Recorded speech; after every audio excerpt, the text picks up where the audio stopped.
So I'm Matt Oliver. I farm here in Macon County, Georgia. I actually live in Americus, so I drive up here every day to farm. And anyway, this is the place we started the first video out of the year. So we're coming back here to sort of recap and look at this farm. We're right here on the edge of Whitewater Creek in a cotton field that we picked back a couple of months ago, and we got cover crop growing in it, and we're actually just right back where we started. So this year we faced a number of issues. Extremely high inputs, again, very low crop revenues among some of the issues. And here on this farm, it's irrigated, it's sandy, there's lots of deer. I'd say that it's a difficult place to make a crop of cotton. The deer basically ate 40% of it. It's hard to tell from right here, but as you go over that hill right there, there's basically no cotton stalks. They ate them to the ground completely. Most farmers wouldn't have been proud of the yield this farm made on a dryland field. So this will be peanuts next year.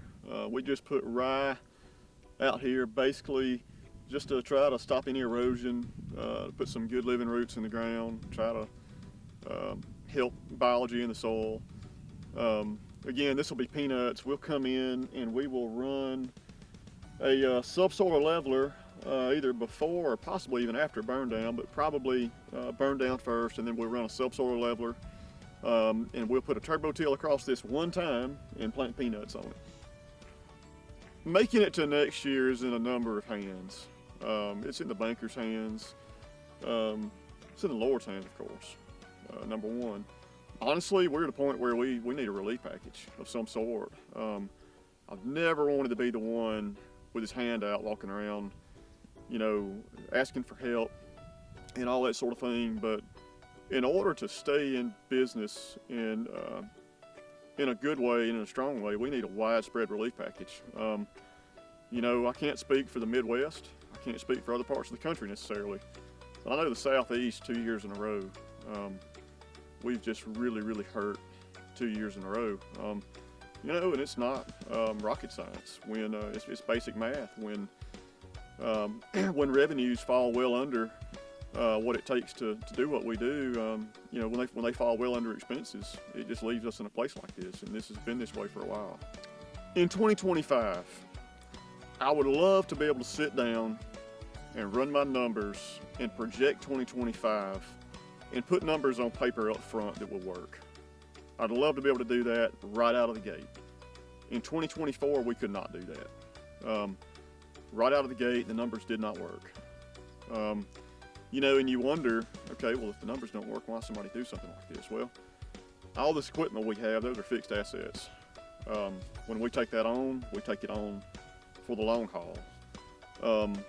A lot of these farms, they're not necessarily fixed assets, but we rent these farms and we take them on for the long haul.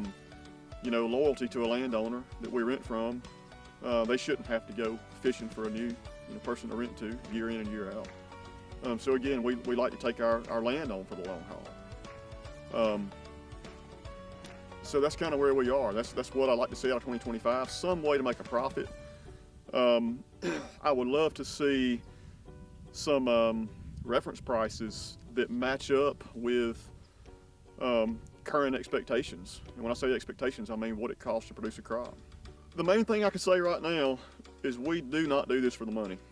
By all means, we are out here, we want to take a good living home to our families. We want to raise our children well.